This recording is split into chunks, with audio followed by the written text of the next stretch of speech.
What up, Talkin fight fans around the world? Thanks for tuning in to this episode of the Knuckle Up Knockout of the Week. It is Sunday. I am Mike Orr, and yes, this is Talkin Fight. You know what you're doing, guys. You're here to see who we've picked as our Knuckle Up Knockout of the Week. And I am proud to say that a young and up-and-comer has earned this prestigious award that we present every week, and that is going to a man by the name of Dante Benjamin Jr. Yes, guys, if you don't know this young cat, Dante Benjamin Jr. 20 years old, man. 20 years old. He's one of these hungry, young, undefeated up-and-comers here, man. He is from Cleveland, Ohio, and he is managed by David McWater, and he's ranked 16th out of 164 and in the United States right now, and 108 out of 1,266 in the world.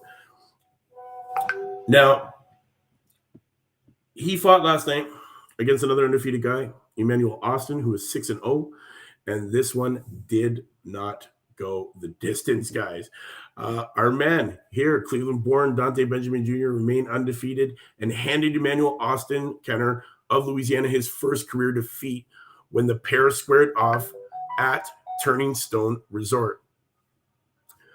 This one was great, man. It was scheduled for 6 rounds in that light heavyweight bout. It didn't go the distance, although Austin got back to his feet, beating the first 8 count. The referee stepped in and waved the fight off at 2 minutes and 50 seconds, guys. If you didn't see this, this was a big left-right combination from our man. Brilliantly connected. Definitely, I was surprised that Austin ended up getting off his butt after being laid down on the mat like that, man. It was pretty good. To be honest, this young cat, he is one of these kids that is young and hungry and up and coming, and he says that the lightweight division better look out because 2023 is this guy's year. Well, guys, usually have a slideshow that I've clipped for you to show up. I just didn't have time today to do it. So what I'm going to do is I'm going to drop the highlight in the comments so that you guys don't have to search far for it, man, but you're going to want to check it out. This literally at like 38 seconds of the first round, Dante Benjamin drops Austin very quick with a big left-right combination. He never really fully recovered. You could see that when he did get back up and he beat the 8 count, they did, exchange another blow or two, but tied up really quickly. Then created some distance between the two of them, and Dante Benjamin just fed him against the ropes, guys. Left, right. The ref had enough. He was not going to watch it anymore, and he just stepped in to stop it, man, and saving him from himself. But you could see that the bombardment of shots that Austin was receiving did put this guy out on his feet, guys. When the ref grabbed a hold of him, this guy had no idea where he was, man. This kid, Dante Benjamin's got big, heavy hands already. He's only 20 years old, guys. Cedric, this kid, what do you think about him, man? From that one shot, that was my first time seeing him last night. Very accurate with his punches, and he knows how to finish his opponent when he has them hurt.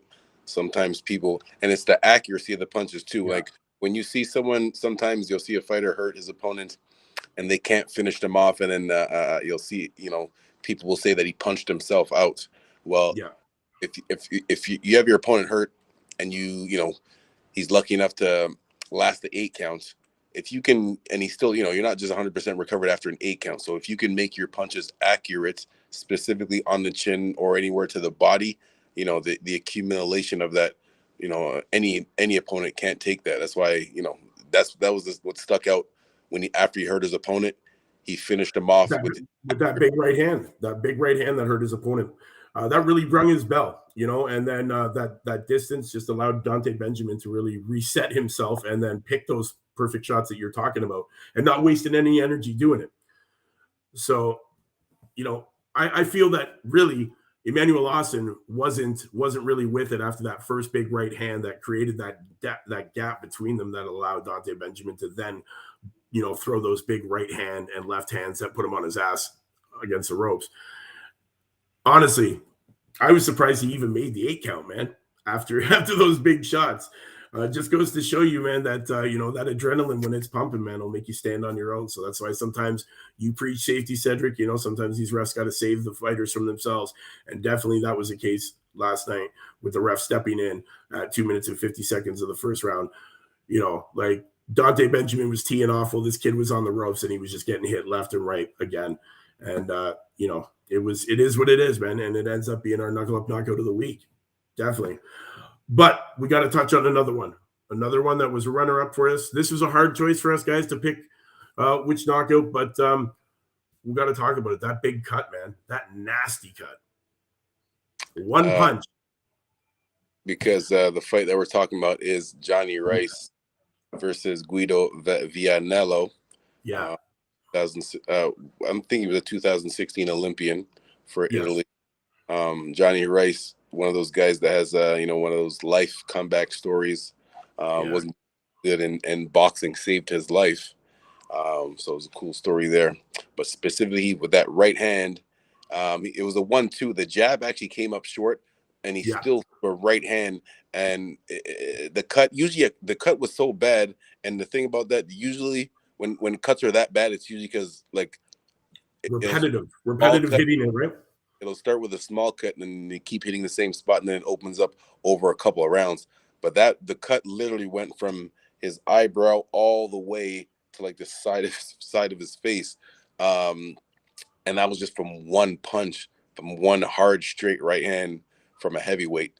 So show you Johnny Rice's accuracy and power. So that's how that one started, because it was actually a close fight. It was a very close fight coming up to that big stoppage. These two guys were really going at it. Is that's gonna? I guess a cut like that will really cause problems maybe in the future, man, with the scar tissue that it's gonna cause, man, because that was a huge gash. Literally, it looked like it was dangling down right in front of his eyeball, man. It was pretty gross, guys. But yeah, this fight, it was a 7th round. Vianella's cut. I went to check my scorecard, and I actually had a draw going into that round. So it would have been how the rest. It was a very close fight, man. It was a really good fight, man. A great way to get the heavyweights going. But yeah, that cut, guys, was disgusting. Like Cedric said, cuts like that usually don't happen from one shot. It's repetitive punching in the same area that just starts to split it over time in the fight. This one just literally split open. Mandarin cookies, yes, said yes, Carl. Mandarin cookies, it's made by Back 40. If you don't know, guys, I'm at work right now, so yeah, what it is what it is. Yes, Carl, big fight this week. Eubank Jr. versus Liam Smith. Yes, I'm super hyped about that.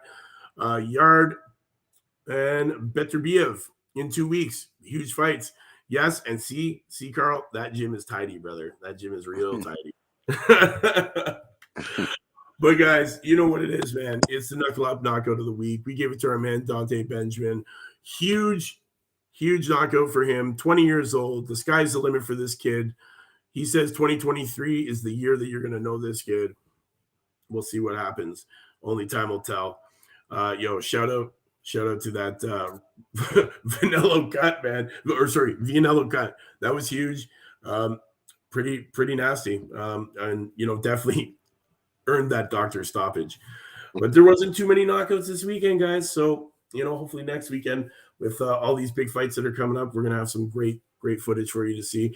Guys, don't forget, check out the comments. I'll drop the highlight videos to these two beautiful, well-displayed knockouts.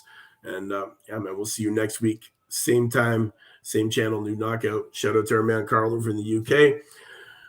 Cedric, always a pleasure, brother. Let's get back to work so they don't have to. And we'll see you guys tomorrow, Monday. New prospect. Come check it out. 4 p.m. Eastern Standard Time. It's your man, Mike and Cedric. Peace.